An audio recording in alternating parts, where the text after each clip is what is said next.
ಮೂಡಲಕಿರಣ ಸುದ್ದಿವಾಹಿನಿಗೆ ಸ್ವಾಗತ. ಇದು ನಿಮ್ಮ ವಿಶ್ವಾಸದ ವಾಸ್ತವ ಸುದ್ದಿಯ ಪ್ರತೀಕ. ಫ್ಲೋರಿಡಾದ ಲೇಕ್ ಲ್ಯಾಂಡ್ನಲ್ಲಿ 8ನೇ ವಿಶ್ವ ನಾವಿಕ ಸಮ್ಮೇಳನ. ಪ್ರತಿ ವರ್ಷದಂತೆ ಈ ಬಾರಿಯ 8ನೇ ವಿಶ್ವ ನಾವಿಕ ಸಮ್ಮೇಳನ ಆಗಸ್ಟ್ 29, 30 ಮತ್ತು 31ರಂದು ಅಮೆರಿಕದ ಫ್ಲೋರಿಡಾ ರಾಜ್ಯದ ಲೇಕ್ ಲ್ಯಾಂಡ್ನಲ್ಲಿ ವೈಭವದಿಂದ ಜರುಗಲಿದೆ. ನಾವಿಕ ವಿಶ್ವ ಕನ್ನಡ ಸಮ್ಮೇಳನವನ್ನು ಫ್ಲೋರಿಡಾದ ಕನ್ನಡ ಕೂಟಗಳ ಸಹಯೋಗದಲ್ಲಿ ಆಯೋಜಿಸಲಾಗುತ್ತಿದ್ದು, ಇದು ವಿಶ್ವದಾದ್ಯಂತ ಕನ್ನಡಿಗರನ್ನು ಒಗ್ಗೂಡಿಸುವ ಹೆಗ್ಗುರುತು ಜಾಗತಿಕ ಸಮಾವೇಶವಾಗಲಿದೆ. ಈ ಸಮ್ಮೇಳನವು ನಮ್ಮ ಭಾಷೆ, ಸಂಸ್ಕೃತಿ ಮತ್ತು ಏಕತೆಯ ಆಚರಣೆಯ ವೇದಿಕೆಯಾಗಿ ಪರಿಣಮಿಸುವುದು ವಿಶೇಷ. ನಾವಿಕ ಸಂಸ್ಥೆಯ ಅಧ್ಯಕ್ಷರಾದ ಶಿವಕುಮಾರ್ ಕಾರ್ಯಕ್ರಮದ ನೇತೃತ್ವ ವಹಿಸಲಿದ್ದು, ಹರ್ಷಿತ್ ಗೌಡ ಅವರು ಸಮ್ಮೇಳನದ ಸಂಚಾಲಕರಾಗಿದ್ದಾರೆ. ಸಮ್ಮೇಳನದ ಅಂಗವಾಗಿ ಹಲವು ಸಾಂಸ್ಕೃತಿಕ ಹಾಗೂ ಕ್ರೀಡಾ ಕಾರ್ಯಕ್ರಮಗಳನ್ನು ರೂಪಿಸಲಾಗಿದೆ. ಕಳೆದ ಕೆಲವು ತಿಂಗಳುಗಳಿಂದಲೇ ವಿವಿಧ ಸ್ಪರ್ಧೆಗಳು ನಡೆಯುತ್ತಿದ್ದು, ಅವುಗಳ ಅಂತಿಮ ಹಂತ ಫ್ಲೋರಿಡಾದ ವೇದಿಕೆಯಲ್ಲಿ ನಡೆಯಲಿದೆ. ಕರ್ನಾಟಕ ರಾಜ್ಯದ ಸಂಸದರು, ಶಾಸಕರು, ವಿವಿಧ ಸ್ವಾಮೀಜಿಗಳಿಗೆ ಆಹ್ವಾನ ನೀಡಲಾಗಿದೆ.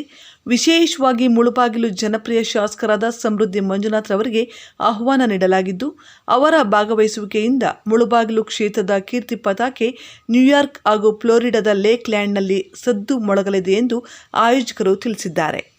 ವರದಿ ಬಜರಂಗಿ ಚಲಪತಿ, ಮೂಡಲಕಿರಣ ಸುದ್ದಿ.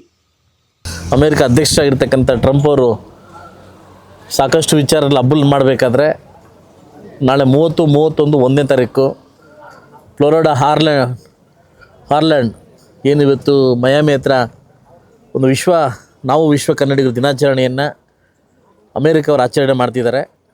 ಅದಕ್ಕೆ ಒಂದು ನಮ್ಮ ಕರ್ನಾಟಕ ರಾಜ್ಯದ ಒಂದು 3 ಜನ MLAಗಳನ್ನ ಆಹ್ವಾನ ಮಾಡಿದ್ದಾರೆ. ಅದರಲ್ಲೂ ಕೂಡ ನಾನು ಒಬ್ಬರಾಗಿದ್ದೀನಿ. ಅದರಿಂದ ಇವತ್ತು ನೈಟು ಏನು ಆ ಕಾರ್ಯಕ್ರಮಕ್ಕೆ ನಾನು ಭಾಗವಹಿಸ್ತಾ ಇದ್ದೀನಿ, ಅಮೇರಿಕದಲ್ಲಿ ಭಾಗವಹಿಸ್ತಾ ಇದ್ದೀನಿ. ಒಂದು ಹೆಮ್ಮೆ ಆಗ್ತಿದೆ.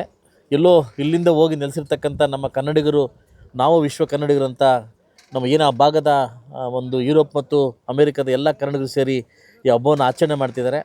ಈ ಹಬ್ಬಕ್ಕೆ ನಮಗೆ ಆಹ್ವಾನ ಕೊಟ್ಟು ಒಬ್ಬ ಚೀಫ್ ಗೆಸ್ಟಾಗಿ ಕರೆದಿದ್ದಕ್ಕೆ ನಾನು ಅವ್ರಿಗೆ ಥ್ಯಾಂಕ್ಸ್ ಹೇಳ್ತಾ, ಇಲ್ಲಿಂದ ಹೋಗ್ತಿರ್ತಕ್ಕಂಥ ಎಲ್ಲ ಸ್ನೇಹಿತರಿಗೂ ಥ್ಯಾಂಕ್ಸ್ ಹೇಳ್ತಾ, ಆದಷ್ಟು ಬೇಗ ಒಂದು 5-6 ಡೇಸಲ್ಲಿ ವಾಪಸ್ ಬರ್ತೀನಿ.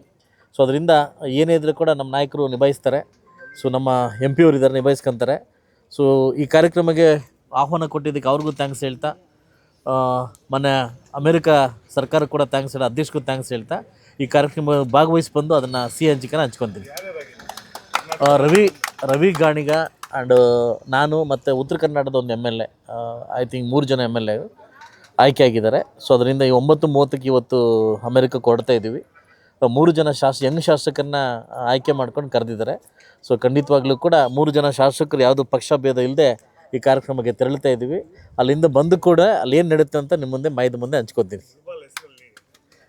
ಮುಳಬಾಗಲು ಹೆಸರು ಬಹುಶಃ 224 ಕ್ಷೇತ್ರದಲ್ಲಿ ಸೆಷನ್ ಆಗಲಿ, ನಿಮ್ಗೆ ಗೊತ್ತಿ ಅಧಿವೇಶನದ ಚಳಿಗಾಲ ಅಧಿವೇಶನ ಆಗಲಿ, ಮಧ್ಯಂತರ ಅಧಿವೇಶನ ಆಗಲಿ, ಮಾಮೂಲು ಬಜೆಟ್ ಅಧಿವೇಶನ ಆಗಲಿ, ಪ್ರತಿ ಅಧಿವೇಶನದಲ್ಲೂ ಕೂಡ 4 ಪ್ರಶ್ನೆ ಕೇಳ್ತಾ ಇದ್ದೀನಿ.